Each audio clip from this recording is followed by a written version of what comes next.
My name is Caroline Fry. I'm with Colorado Common Cause. Thank you all so much for coming today. So to help us here today talk about what happened over the past 4 months at the Capitol, we have a very special guest, Marian Goodland. She just told me she has been reporting from the Colorado State Capitol for the past 19 years. Yes, fantastic. She is a longtime journalist reporter. She currently writes for the Colorado Independent as well as 7 other Colorado papers. So please welcome her. We're so happy to have her tonight. Also, Elena Nunez, who is our executive director. She spends a good bit of her time at the Capitol during legislative session, and she will be giving an overview of what she has done over the past couple of months on the issues that Common Cause works on. So without further ado, just a couple of housekeeping things. If you need to use the bathrooms, they're straight out on the right. We are going to have food coming out, but please, I ask you to not walk through here because we do not have wireless mics. So you will trip and fall if you try to walk through here while the presentation is going on. Please walk around the back. We have water over here, and then we'll have a server back here taking drink orders. So. I'm sorry, one quick question, clarification. You said like until next January, so are they done for 6 months? That's a great question to lead off with. Yeah. What do you think? Okay. Let me answer that. That's a great question, and thank you very much for asking that. The official end of the legislative session was yesterday, as you all know, but there are things that lawmakers do throughout the rest of the year. They will be back at the Capitol, barring a special session, and we'll talk about that in a minute. But there are interim committees that study all kinds of issues, from wildfire to water. We've got an interim committee this year that's studying the School Finance Act and what to do about that. We also have the Joint Budget Committee, which continues to meet year-round, because they're always dealing with budget matters. We have a Capital Development Committee that deals with things like what buildings to put up on college campuses or repairs, that kind of thing. And they also meet throughout the rest of the year. So, and the lawmakers will tell you that despite the fact that the session ended yesterday, they're still working with constituents. They're holding town halls. They're trying to solve problems. So it is really a year-round job. It's just very intense for 4 months of the year and not so intense the rest of the year. Should I just? Yeah. All right. Yes, we ended yesterday, but we may be back in a couple of days. I'm so excited about this, just when I was starting to plan vacation. The governor announced in a meeting with the press this afternoon that he is considering a special session. Yeah, yes, we're so excited. He told lawmakers, mostly through us, I think, that not to plan any vacations for May. Am I okay? Am I loud enough? Okay. Yeah, I'm wondering if they're going to turn that. Okay. And if he decides to call a special session, that will happen probably by this Monday, which means that special session could start sometime next week, probably not any later than May 22nd, which is a week from Monday. He has 4 issues that he's sort of interested in. Not necessarily all of them would make it into a call for a special session, but this is kind of where he's thinking. Number 1, transportation. Lawmakers worked very hard in a more bipartisan manner than we've seen in a long time to come up with a transportation bill that would ask voters to approve a sales tax increase to pay for transportation. That bill died in the state Senate, primarily with Republican opposition from the more conservative members of the Senate. That's issue number 1. The second issue is on rural broadband. You know, we're very lucky here. We have good internet signals. Our wireless is pretty good. You get into parts of rural Colorado, and you might as well forget it. One lawmaker was telling me today about the hospital up in Haxton. Anybody know where Haxton is? Oh, we got a couple. Northeast Colorado. It happens to be one of the 7 newspapers I write for is in Haxton. It's a very small town, but they have a hospital there.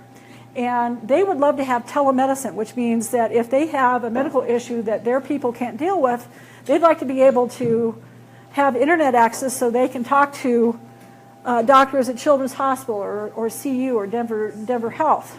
They can't do that because of broadband. They don't have the broadband access. 30% of Colorado, broadband access is pretty poor. A bill that they were working on that went until almost the very last, next to the last bill that they dealt with last night, would have moved some money from one telecom fund to rural broadband. That bill died. And because the governor made broadband one of the signature issues he wanted to address this year, along with transportation, that could go into a call. The third issue is the Colorado Energy Office. Anybody familiar with what the Energy Office does? A couple people? The Energy Office was created by the governor back in the 2012-2013 year, and it focuses state energy policy on renewables. It's supposed to cover all energy, but its focus has been on renewables and things like a weatherization program for low-income Coloradans that's been very successful. Has helped weatherize 14,000 homes in the last couple of years. What happened yesterday, however, and this was the very last action taken by the General Assembly, the office needed to have its funding renewed. And Republicans came up with a bill that not only would shift the office away from its focus on renewables, but would do things like allowing eminent domain for pipelines. Yeah, this is an issue that has been a very sticky issue at the Capitol for several years, and frankly, it surprised me because I thought that the folks who were pushing for this pipeline bill had kind of walked away from this, and all of a sudden it surfaces in this energy bill the Republicans had. A focus on, you're going to love this one, fossil fuels, hydroelectric, and nuclear energy. We haven't had nuclear energy in Colorado since 1989. You can't even mine uranium in this state. The uranium mines shut down years ago. But this is what the Republicans wanted, the sort of pro-fossil fuel camp, oil and gas mostly.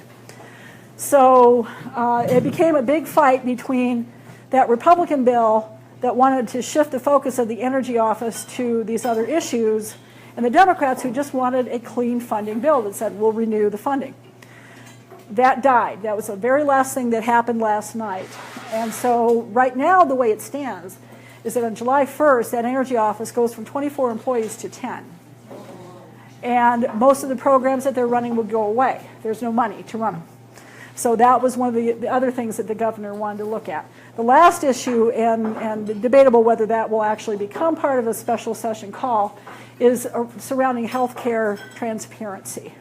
This was a big issue for the lieutenant governor this year, and she went 0 for 3 on the bills that she was pushing on that. So that also could become part of a special session call. That said, almost everyone is pretty unanimous on one thing, and that this was a very successful legislative session. We saw a lot of bipartisan issues addressed, and maybe not completely resolved, but certainly they made some really good progress on a lot of things. The thing that I followed the most and wrote about the most was something known as the hospital provider fee. And that is a sort of a bookkeeping thing where hospitals pay a fee to the Department of Healthcare Policy and Financing based on the number of outpatient visits and overnight patient stays.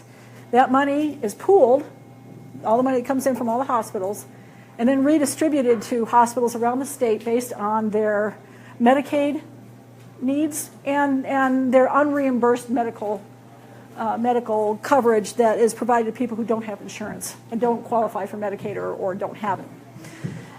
The problem we ran into is TABOR, our favorite thing, the Taxpayer Bill of Rights.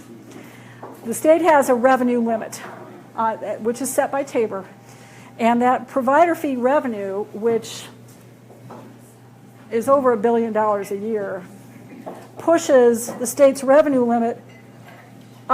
It pushes the revenue over the state's revenue limit. So the money between here and here goes back to taxpayers in the form of refunds, even though it isn't money that you're necessarily paying to the state, but that's what the law requires. So what the governor did last year and this year was to tell those hospitals, don't send us so much money.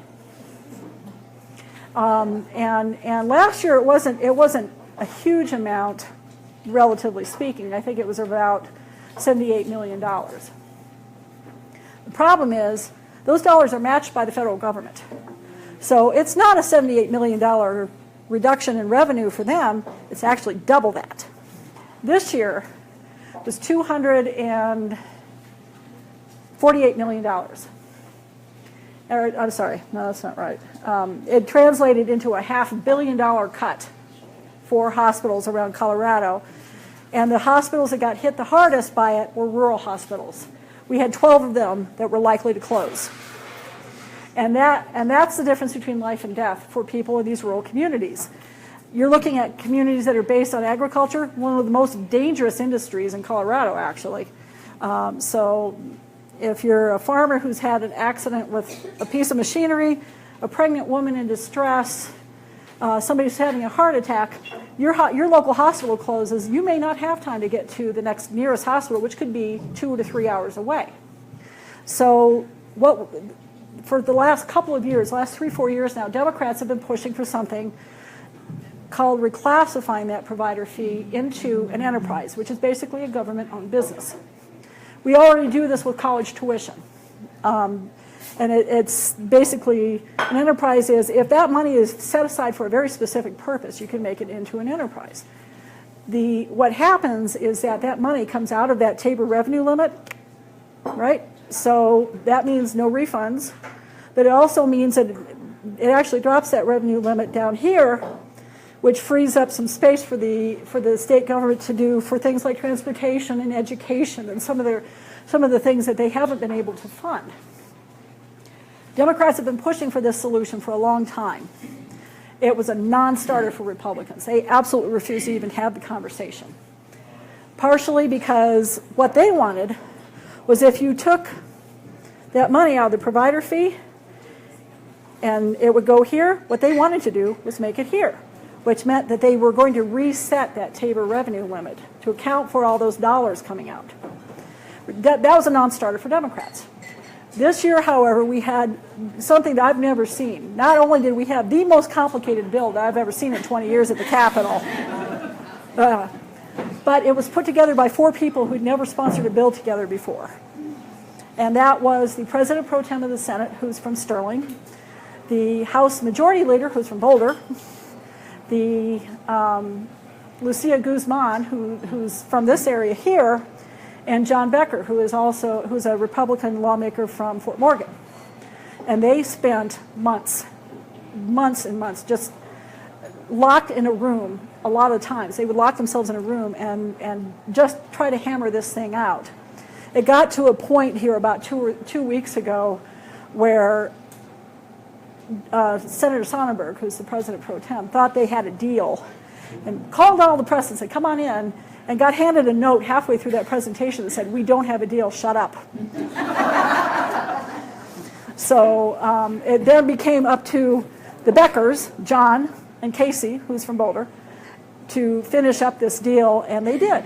And that bill came out, it was like a 47-page bill that came out a week ago.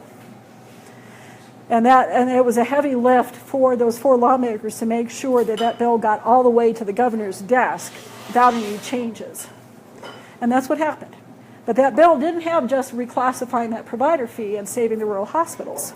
This is what makes it complicated. The title of the bill was sort of fascinating. Sustainability of Rural Colorado. That is a bill title you can drive a truck through. Bill titles are usually very narrowly written, so they deal with one issue and in a very narrow way. This did not. So you could have what the governor called it a Christmas tree, and they just kept adding ornaments onto it, right? So ornament number 1 was reclassifying the provider fee. Number 2 was a $30 million boost to rural schools. And it's a one-time only funding boost, so it's not money they could use to pay teachers, but they could get new curriculum. They could pay for building repairs. They could get new buses, which is a huge issue in rural Colorado because the roads are so bad in some places. There's also transportation money. Transportation, yay! Almost $1.9 billion in transportation. It's a little odd how they're paying for that. They're paying for it by selling off state buildings and then leasing them back, and then they use the proceeds to pay for the bonds. It's a 20-year bond. So it's an unusual funding mechanism. It's been done once or twice before, but that's what they're doing with it. And then they also have money for small businesses. And the rural school money and the small business money is being paid for with marijuana taxes. Now, voters, you all, if those of you who have voted for, I want to say Proposition AA about 2 or 3 years ago, approved the state to spend that money on schools. The fact that they're using it for business personal property tax is a little questionable, and I'm not sure that that's going to last, but we'll see. The way the tax break for small business has to do with their business property. They pay a tax to their counties based on the value of their business property, which can be computers, desks, telephones, file cabinets, whatever a business has. So the state's going to backfill those taxes with this marijuana tax revenue. So, and that's about $500 per business. And this is something that's been on Republicans' wish list for a very, very long time. They have been fighting for this business personal property tax. So that was a big win for them. The other thing they got that was a really hard pill, this is a pun, actually. The big pill for Democrats to swallow was Medicaid reform. Right now, Medicaid patients, on average, pay about $1 for prescriptions and about $2 for outpatient services. In this bill, it's going to double. But the thing about that, and it's sort of questionable about how difficult this is going to be for Medicaid patients to absorb, because they have a limit on how much their copays would be. Say it's $50 per year, they're just going to hit that limit faster. So for at least some Medicaid patients, this isn't going to be too big of a headache. Obviously, if you're on Medicaid, you know you're struggling financially anyway. But that's the agreement that they came up with. And then the last piece of this, or no, there is one other piece, the senior homestead exemption. For those of you who've lived in your homes for 10 years and you're over 65, the state has in the past had a property tax rebate. And that's going to be covered in some manner in this bill. That's not 100% clear about how that's going to work just yet. And then the last piece is that Tabor revenue limit, which is going to come down about $200. Or I'm sorry, $200 million. You're not asking for $200, but no, about $200 million. And that was, again, one of the big sticking points for Democrats who didn't want to see that revenue limit dropped at all, and Republicans who insisted they had to have something. Again, this was the most complex bill that we had. It's also the biggest win for both sides. This was a bill that everybody liked and everybody hated. But it is going to save the rural hospitals, which was the primary objective in running this legislation. And they got some transportation money out of it. Not enough, according to the governor, who says, I want more. Let's see if we can't get that number up to, the bill had $1.88 billion in it. He'd like to see something that's around $3.5 billion. So, special session, maybe. Some of the other, the most contentious issues at the Capitol this year were about energy. It wasn't just the energy office. We also had a bill early in the session to make interfering or tampering with oil and gas equipment a felony. It's a misdemeanor right now, and a fairly low-level misdemeanor. They wanted to hike that up to a felony. That bill died. We also had bills on mapping. This came out of the explosion in Firestone a couple of weeks back. But even before the Firestone explosion, there was a lot of fighting going on between Democrats and Republicans over energy issues. In one example, the Attorney General filed a lawsuit against the city of Boulder over their moratorium that just expired here a couple of days ago.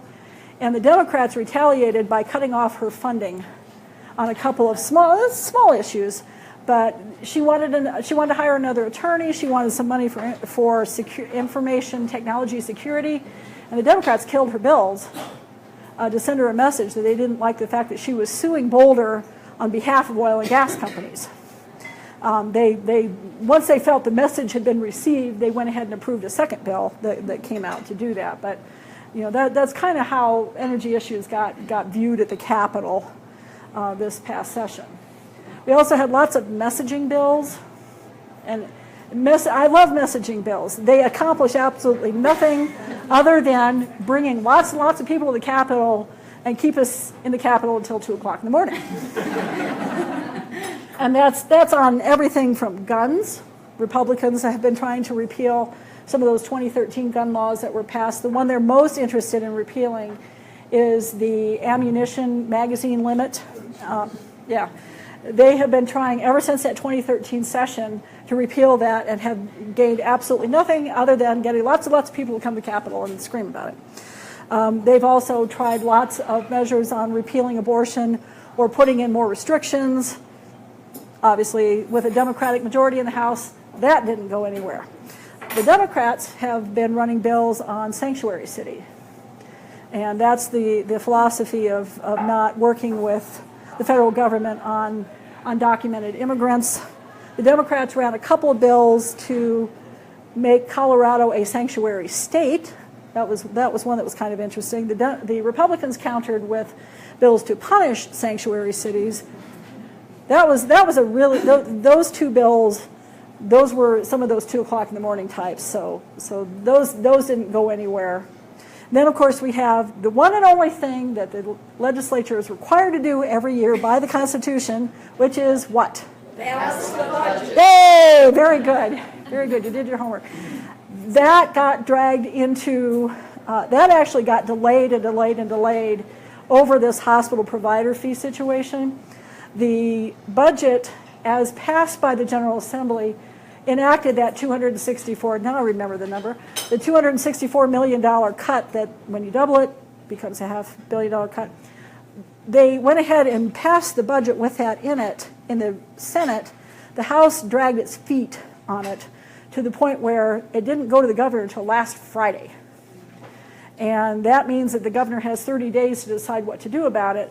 And the General Assembly sort of ceded its authority on overriding a gubernatorial veto.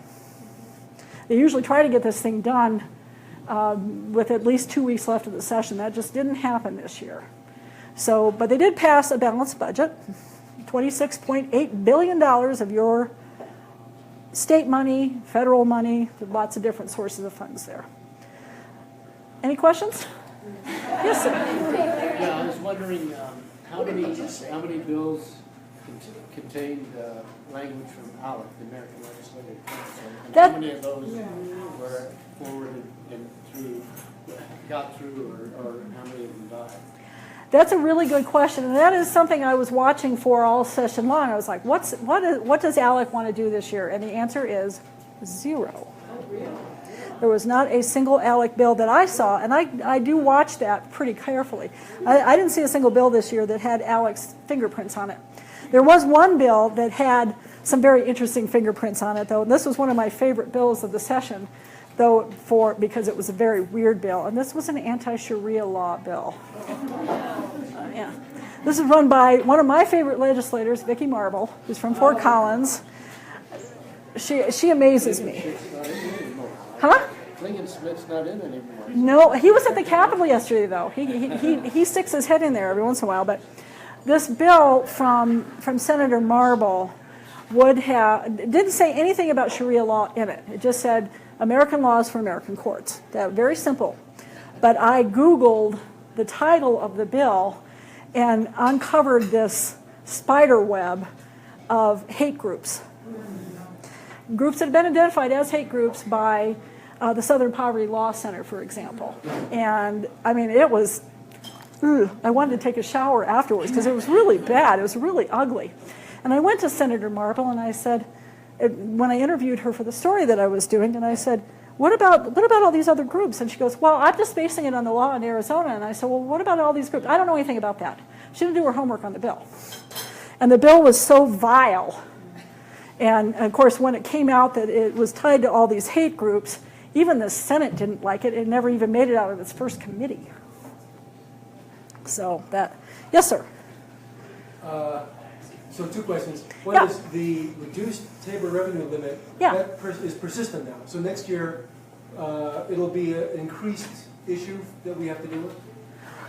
Not for a couple of years, and which is why the Democrats sort of agreed to drop it at least some. They could have dropped it by as much as $700 million, and the compromise was $200. So that gives them a couple of years, some breathing room for a couple of years at least, and they can deal with that issue again if they want to when they start getting to the point of this, the revenues starting to bump up against that limit again. But it'll take a couple of years for that. And since January, we've seen an increase in activism, I guess you could say. Yeah. Do you suppose that has any effect? Do you see that in the state legislature? Not really, because the activism has centered around these message bills that don't really get anywhere. It's, the only time that I've seen what I would consider to be a message bill to actually make big headway was the bill to allow undocumented immigrants to get in-state college tuition. Took them 7 tries in like 9 years, and it finally passed. But that's sort of the exception that proves the rule. You just don't see those kind of bills making that kind of headway. But yes, we had lots of activism at the Capitol. Actually, the one thing that I think was interesting was a bill to repeal the Colorado Care, the health benefit exchange. And that was rolled out with big fanfare. Very first day of the session, the Republicans in the Senate were like, look at what we're going to do. We're going to get rid of Amy Care, because it was their name after the Republican who actually sponsored the bill in the House. It was Amy Stevens. But that bill sat on the calendar, it passed one committee, and it died on Monday. It's unusual for a bill to last that long without any activity, but they ran into problems with it. Number one, it was never going to pass the House anyway, the majority in the House. But without any action from Washington on the Affordable Care Act, and that's kind of what Republicans were counting on, that there'd be something for them to push this forward. Without any action from Washington, they kind of gave up on it. Let's take one more question, and then I just want to make sure that we have time to get to Elena. Charter school. Thank you for asking. Yes, the charter school funding bill. That is an issue that has been near and dear to the hearts of the Republicans and a fair number of Democrats, as it turns out. They've been trying for several years now to get equal funding for charter schools. The way it works right now is that the state puts in the same amount of money per student. This year it's going to be about $6,500. The state pays that to all the school districts. But school districts also have a second source of funds, which is your property taxes. It's known as a mill levy override. And most of you, at least some of you, probably voted on mill levy overrides in this last election. The local school districts, many of them don't share those dollars with charter schools, even though those are considered to be public schools. The argument has been that they don't share it because those charter schools operate very differently from a public school. They get waivers for everything. They don't have to hire licensed teachers. They don't have to have licensed principals. I mean, all their employees are at-will employees. Those are the kinds of things that you don't see in traditional public schools. So for several years now, they've been pushing for a law to require the school districts to share those property tax dollars. They got that. That bill, they did. That did pass the final bill on that yesterday, yeah. That was a bit of a tussle too, because the Republicans actually took the School Finance Act, which is our annual funding bill, and inserted the language for those charter schools into that bill, which did not go over well with the Speaker of the House. And they forced, and this is a really interesting political issue for me. When the school finance bill got to the House, they stripped that out. But then they also had another bill waiting in the wings on the charter school financing issue. And this was carried by a person who has been identified as a pro-teacher, pro-public school Democrat. It was, yeah. Who? She's a Democrat for education reform. Phyllis Patterson, the chair of the House Education. She's never. She's a deeper. She's been that way forever. Oh, she's deeper? She's the big pal of the former lieutenant governor. What's her name? Is running the education Yeah. thing right now. So she's Brittany. She's Defer. Okay. Yes, Yeah. Brittany Pedersen, she's from Lakewood. She's actually my House representative. And no, that's okay. I'd always, huh? Well, and that's part of the thing that fascinated me so much. She's never voted for or sponsored charter school bills in the past, even though she may be funded. She is a big deal. No, I believe. No, I don't disagree with you. I looked at her voting record and couldn't find anything in there that said to me. Okay. She supported that. She voted against that student privacy bill back in 2014 because and she's always supported Okay. the testing bill because they feel that without the testing, this mammoth testing program that they've got going, that poor kids won't be properly served. It's a ridiculous argument. I'd be glad to talk to anybody about it. I want to talk to you later. Okay, should we go ahead and? Well, I want to actually ask one more question because I think Yeah. I set up my update. Yeah. Will you talk a little bit about the story you did about the Mod Squad and just the split chambers and Yeah. how that whole dynamic works? Because I think that's just interesting and relates to a lot of our issues in terms of Got it. things that moved or didn't. The last 4 years have been with split control of the House and Senate, with Republicans in charge of the Senate and Democrats in charge of the House. And I want to back up a little bit. The Republicans have been in charge of the Senate for the last 2 years. Democrats were in charge of the Senate before that. But after the 2013-14 legislative session, you saw a divide in the Senate that went like this. You had the Republicans way off on this side and the Democrats way on this side, and there was never going to be this meeting of the minds. What changed in the 2016 election was the election of a lot of moderate Republicans from the House. People like Don Coram of Montrose, who had backed the provider fee, and that was a huge deal for any Republican to back that idea before this year. You had him move over from the House to the Senate. You had another Republican by the name of Kevin Priola, not quite as moderate, but definitely somebody that could be counted on to vote on moderate issues. We had a couple of moderate Republicans already there. Larry Crowder is like the king of what I termed the Mod Squad. Moderate Republicans who don't put up with nonsense from their fellow members. So Don Coram, probably number one on the list for the actions he took this year, he was the deciding vote on that anti-Sharia bill. He was the deciding vote on an abortion bill. He was a deciding vote that passed on a bill to add sexual orientation to the state's bias crimes statute. And there are probably a dozen more examples of that. He was also a big backer of the provider fee bill, as was Larry Crowder from Alamosa, who, when I told him that I dubbed him the king of the Mod Squad, he was like, okay. And these are people who all come from districts that are very evenly divided among independent or unaffiliated voters, Republicans and Democrats. You might see a little bit more Republicans than Democrats, but unaffiliated are clearly the top group. And so if they want to keep their seats, they've done a pretty good job of appealing to those unaffiliated voters. And the thing about Coram that fascinated me is he was not this moderate last year.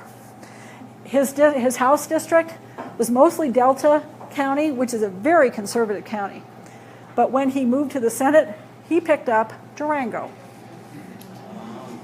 And when he picked up Durango, he went left. Crowder is another one. His district is very, very evenly divided. He had a very conservative Democrat that ran against him last year, and he won in a landslide. He said, my interest is rural hospitals. That was his number one issue, was saving those rural hospitals. Plays very well down in that district because they have a big hospital in the San Luis Valley that was likely to be on the chopping block. So that made sense. You have, and then you've also got some moderate to right Democrats. And that group also grew after the 2016 election. You had Sherry John from Wheat Ridge, who has always been considered a moderate to moderate to conservative Democrat. But then you also picked up 2 African American lawmakers who wound up being a lot more moderate than I think people expected. Angela Williams from Denver and Rhonda Fields from Aurora. And both of them were very involved in this charter school funding issue. They were both key votes to pass that.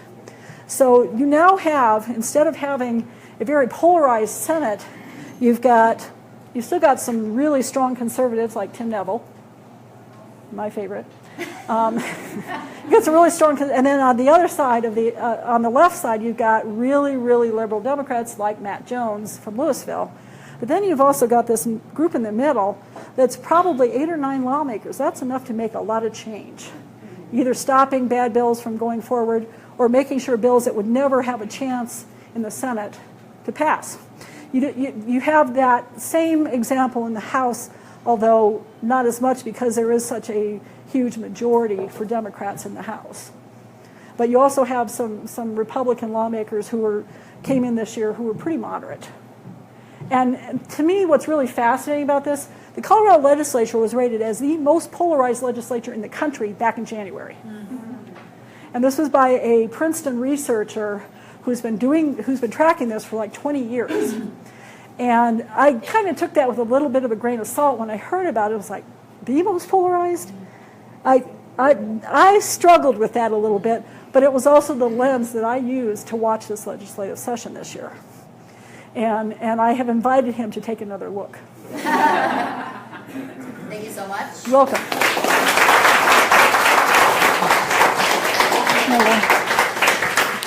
Well, thank you everyone for joining us. I recognize some of you from our legislative kickoff, which was what feels like a lifetime ago back in January. And now we're on the other side. And I think had I been thinking about what I was going to say to you 3 days ago or 4 days ago, I probably would have had a very different message because things changed very rapidly on several of our issues at the end. Exactly. So it was an odd session.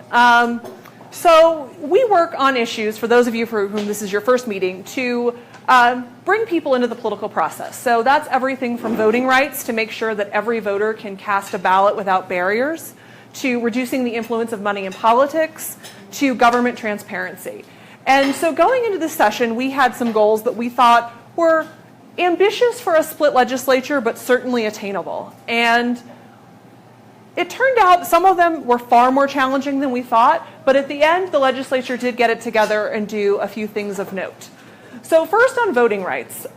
This is actually, today is the 4th anniversary of when the governor signed the election modernization law, which established same-day registration, guaranteed that a mail ballot would be sent to every voter, and established voter service and polling centers where people who wanted to vote in person could go and vote.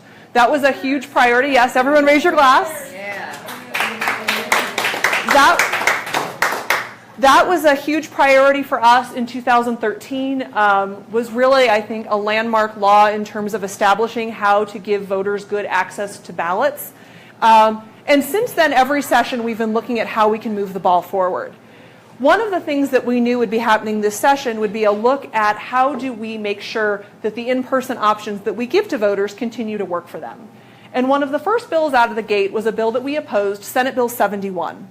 And what Senate Bill 71 said was we are going to dramatically reduce the in-person voting options. And when it was introduced, it was just the first week. And then as it went through the process, there were more cuts made. And we had always said, let's look at when voters are voting, and it may be appropriate to scale back that first week. We can have that conversation. But what we also need to do is expand options when we know voters are voting, because there were long lines in many Colorado counties on election night.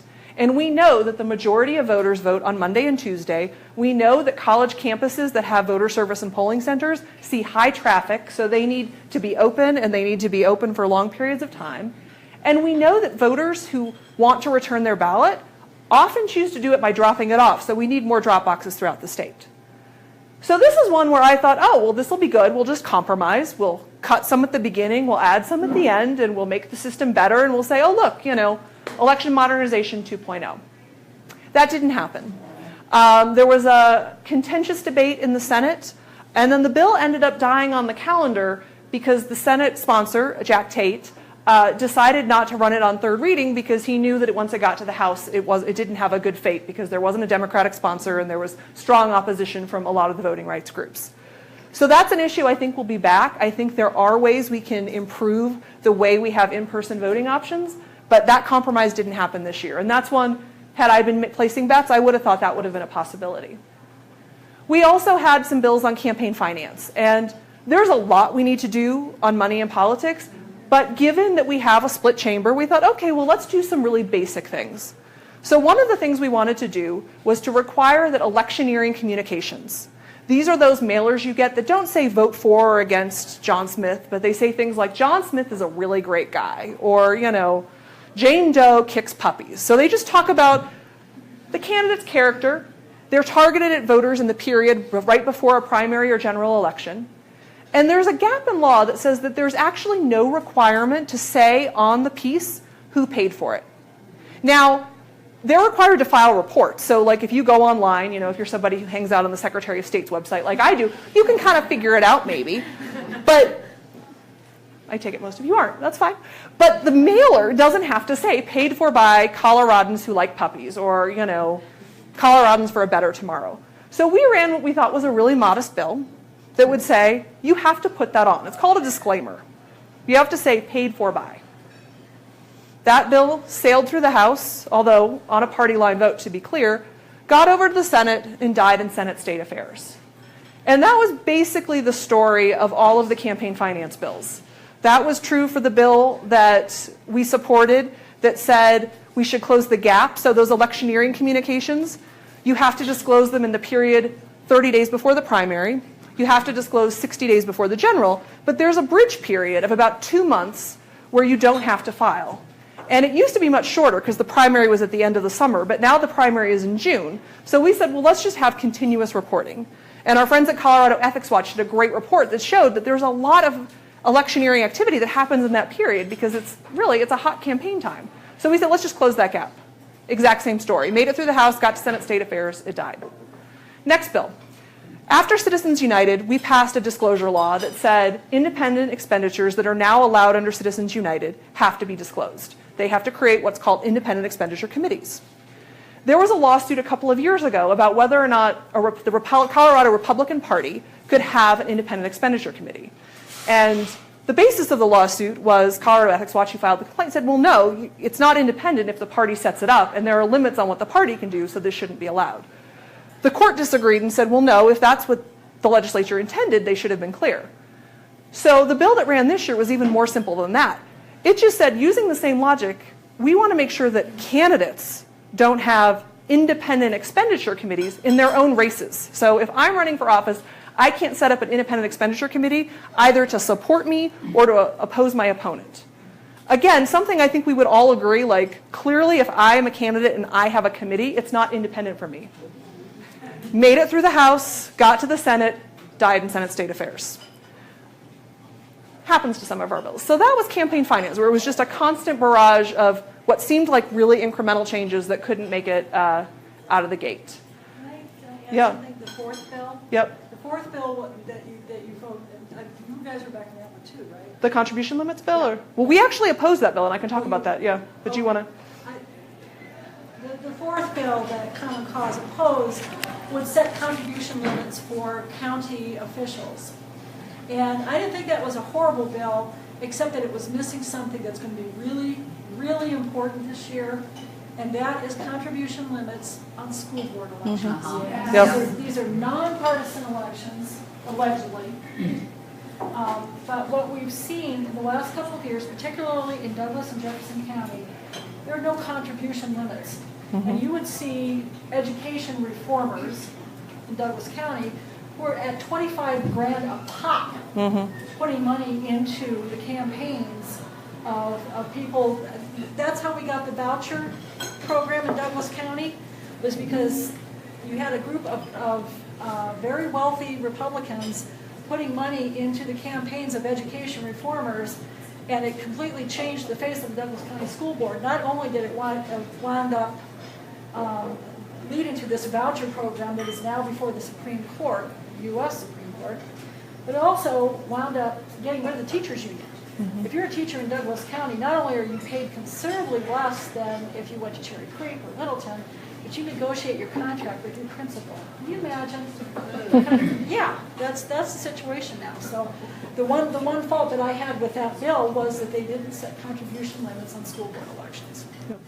And I think that's a big issue we'll see again. So that contribution limits bill, we opposed it because the limits it would put in place were 6 times the limits that the voters adopted back in 2002, which, and this is, we could do a whole topic on this. If you want to have meaningful contribution limits, they actually need to be low. It's not actually helpful to say people who can write big checks can only write like medium big checks.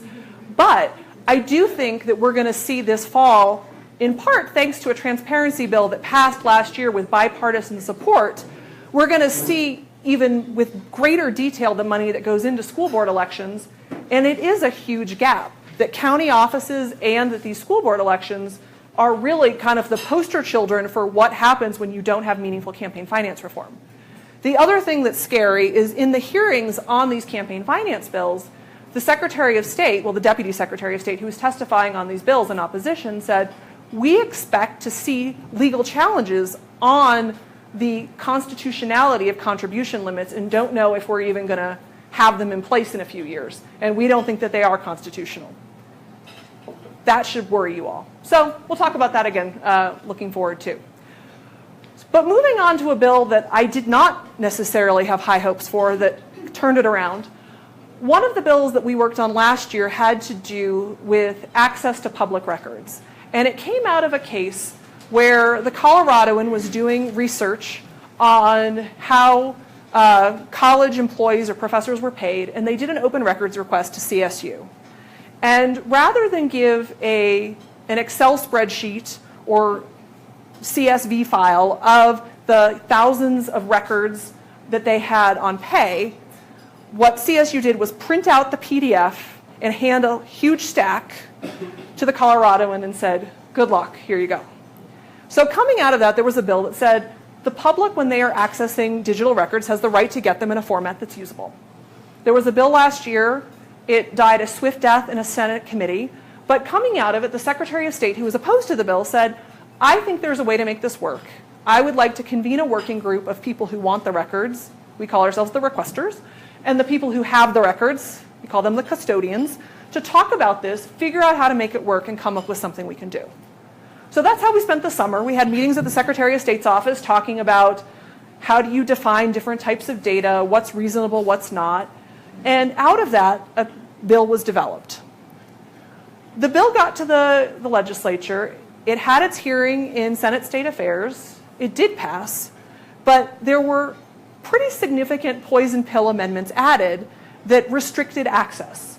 And our goal all along, and the goal, I think, of the working group had been, this is about how people get records. It's not about changing what you're allowed to get. So despite having, what we thought was pretty good kumbaya, support for this, it became clear that we didn't, that there was a lot of opposition from records custodians, and that not only were they uncomfortable with what was currently disclosed, they were uncomfortable with the idea of digital format as a way to go. So the bill made it through the Senate, but with these poison pill amendments. Gets over to the House, and the House sponsor starts convening another set of stakeholder meetings to try to work it out.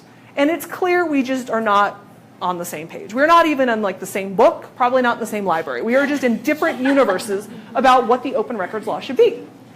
So at this point, I think everyone, whether they liked the bill originally or didn't, thought, okay, this bill is just not going to, it's going to die on the calendar, or it's going to die in state affairs. Something's going to happen, it's not going to be good.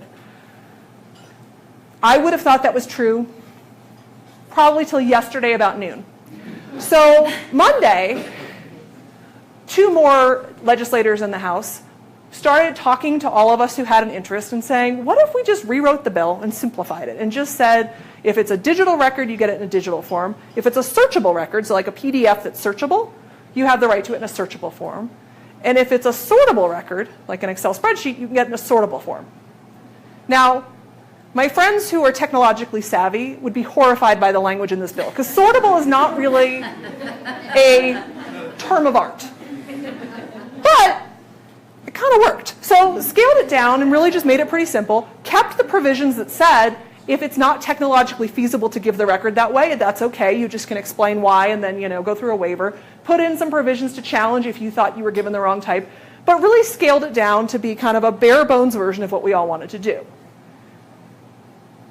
And we said, okay, we would be good with that, but thought there's no way anyone else is going to go along with this. I mean, this is what we've been talking about for 2 years. So yesterday, the Senate passed that bill. They repassed the bill unanimously. There's more to that story. I don't know what it is. If I did, I would tell you, but like... Yeah. Sorry, you've got some digging to do. I mean, it's good news, but it was an odd way that it played out. So that was one that I think was a long shot that, thanks to some real tenacity, Senator John Kafalas carried the bill last year, was actively involved with the bill this year, sponsored it again, did a lot of work, and we all owe a debt of gratitude for his leadership. Representative Pabon in the House, and then at the last minute, Representative Kennedy and Representative Weissman, who, started saying, well, what if we just said this other stuff? Senate Bill 40.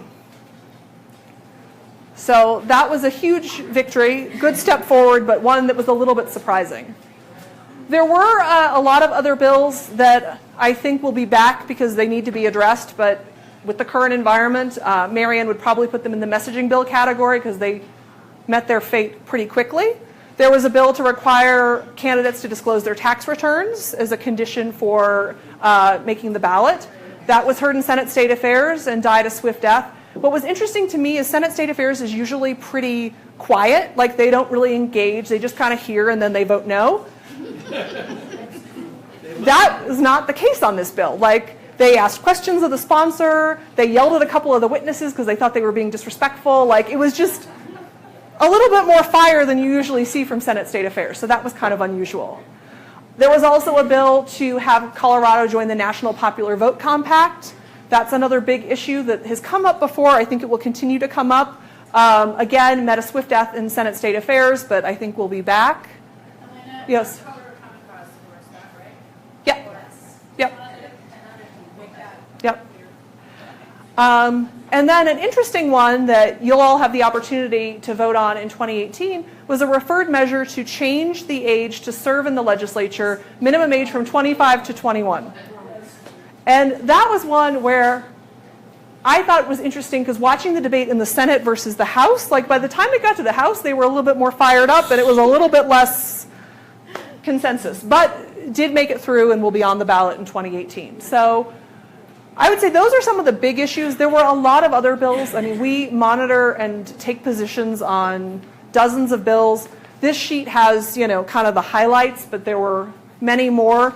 A lot of them I think will be back next year because we're just going to keep working on them until we were able to get them right. But turned out to be more productive because of just a couple bills at the end than I would have guessed going in. But yeah, it was an odd session. Less productive than last year's, which surprised me because I thought after an election people would be a little bit more mellow, but that was not the case. So yeah, I'm happy to take questions.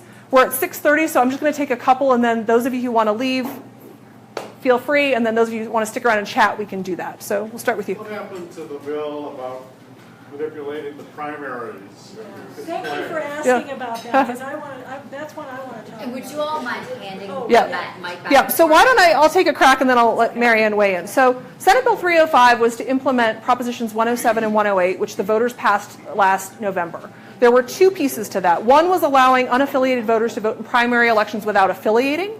The other was to establish a presidential primary in the place of the caucus to determine presidential preference for the state. And we supported Senate Bill 305, and I'll be interested to hear Marianne's take as it gets towards the end. I've got a very different. Yeah. So what the bill did was a couple of pieces. One, there was the ballot measure created the option for a super ballot, which is one ballot that has like Dems in one column, Republicans in the other, or the issuance of two ballots. And this said you should send two ballots.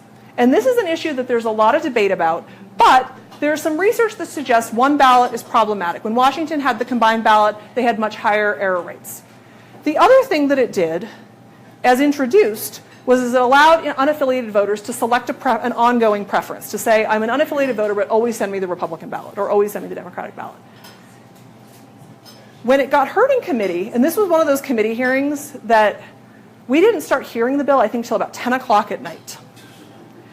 And the debate quickly became about whether or not the propositions were about unaffiliated voters being able to vote in primaries or about the ability to vote an anonymous ballot in a primary.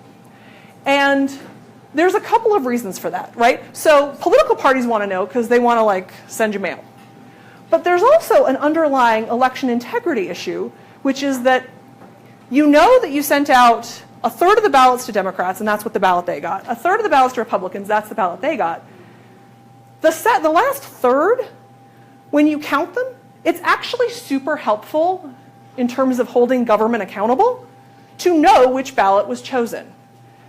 But this argument came up of like, is it better to have anonymity? As an unaffiliated voter, and I'm an unaffiliated voter, should I be allowed to vote a ballot without you knowing, as a member of the public or the election official knowing, which ballot I voted? And that became the course of the debate. And this was something we actually looked at really closely because, as all of you probably know, we spent a lot of time fighting against Amendment 71, and one of our core arguments about why constitutional amendments are so important is that when the legislature, or when the people pass something, the legislature should not be able to muck with it. They should be able to implement it, they should be able to advance it, but they shouldn't be able to change it. And that's why we opposed Amendment 71, which made it so hard to amend the Constitution. So I went back and I read what was in the Blue Book. I read all the editorials that ran in support of Props 107 and 108. And then I looked at the website of the people who were advancing it to see, like, is there any indication that this was about anonymity instead of unaffiliated voters? I couldn't find any. But that was the issue that became. And then in committee, there was opposition from the proponent saying, well, this doesn't advance what we want to do. But then the person who was there from the Chamber of Commerce couldn't say why that was. It was just like, well, this isn't what we want. So it passed out of committee on a 4-1 vote. But then, by the time it got to the Senate floor, there was an amendment that said, okay, you can't opt in to always request the same ballot. Like if you're an unaffiliated voter, you're always going to get 2 ballots unless you choose to affiliate. And with that, the opposition went neutral. And once that happened, the bill sailed through the Senate, got to the House, and sailed through the House. And I think Marianne may have some more thoughts, and I'm super excited for her to go there. You don't have to pin it on if you don't want to. You can just hold it. That's all right. Okay. I understand the need for transparency. I don't dispute and I don't disagree with it. But as a reporter, we have kind of a special problem with this. When many of us are unaffiliated for a reason. We don't want to be accused of bias toward one party or the other. There was a case that a colleague of mine brought up in South Carolina. There was a reporter who did a story on an election issue, and a state official went back and pulled this guy's voter file. Said, you can't trust this guy because he's of the opposite party. Anything he writes, you can't trust him. We have a sacred, and I really believe this, a sacred oath to be unbiased and report things fairly. If we have to be identified in how we vote as unaffiliated voters, I flat out won't participate in the primaries. And I know an awful lot of reporters who are taking that same view. It actually keeps us from participating. Would I like to participate in a primary? You bet. I would love it. I haven't done it in years. But I won't, because I don't want somebody to go pull my voter file and say, you voted for a Democrat, that must mean you're a Democrat. Even if I'm still an unaffiliated voter, it doesn't matter. And that's the problem that people in my profession have with that bill. We get identified as being with one political party or the other. I can't have it. And did you cover or follow any of the opposition that Let Colorado Vote had and kind of the lobbyist stuff? Did you cover any of that? I didn't. I actually let that to Corey to deal with. That's Corey Hutchins, who is my colleague at The Independent. He actually has a piece that came out earlier today with the Columbia Journalism Review where we talked about why we find this requirement to identify a problem for our profession. I mean, if the county clerks have to look at each ballot to determine how this person voted, I mean, does it undercut the right to the secret ballot? I don't see how they're going to get away with this. Well, actually, there's been some conversation about that, so I can talk a little bit about it. So I think the question was about the secret ballot, and I think what is likely to happen, and there's going to be rulemaking over the course of the summer about everything from envelope design for primary ballots to what the rules are specifically for the clerks. But one of the things that they've talked about, and they talked about this a little bit in committee, was changing the envelopes for, which is actually significant. No, that sounds funny, Phil, but let me just play it out and then see. So what you would do is you would have Republican ballots with like a red stripe, Democratic with a blue or whatever. You have a cutout on the envelope so that they can see when they process how to code. And then they can tell, one, that it was issued by mail versus at an in-person location. And two, they can assign the credit so that if you then, they open it up and there's multiple ballots, they know to discard them or whatever, without having to open the ballot and say, oh, it's Caroline Fry's ballot. All right, she voted for this one, have it all happen in a more technological way.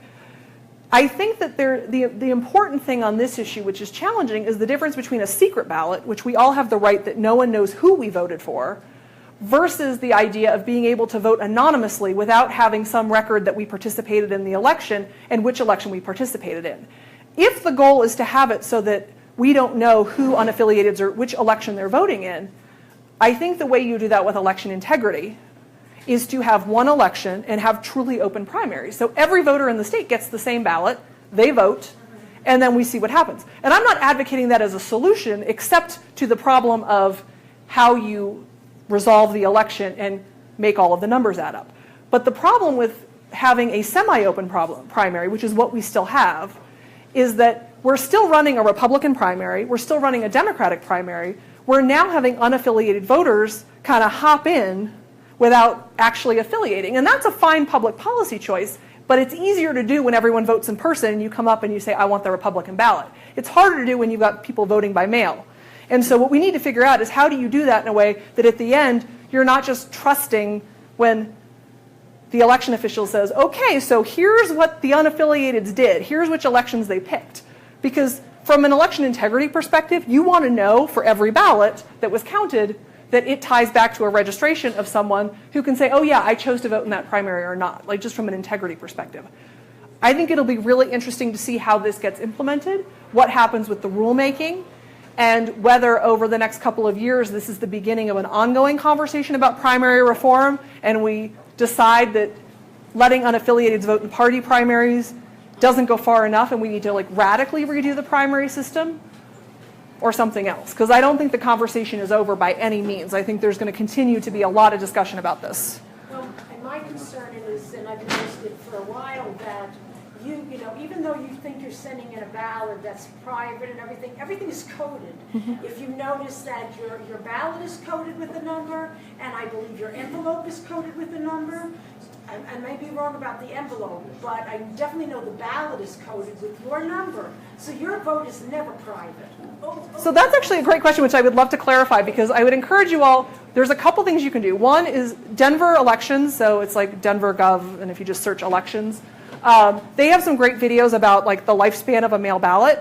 It's true, there's often a coding that matches the ballot to the envelope, which is used for processing, right? So it goes off to a mail vendor and they say, Elena Nunez lives in district, 1234, she gets X style, has to go in her envelope, it goes to her. When it comes in, they scan your ballot to make sure that your signature matches, so to make sure that someone didn't return my ballot on my behalf. Once they verify it and confirm that, they then go through, they separate the ballot from the envelope that has all identifying information, so they no longer know that ballot belongs to me.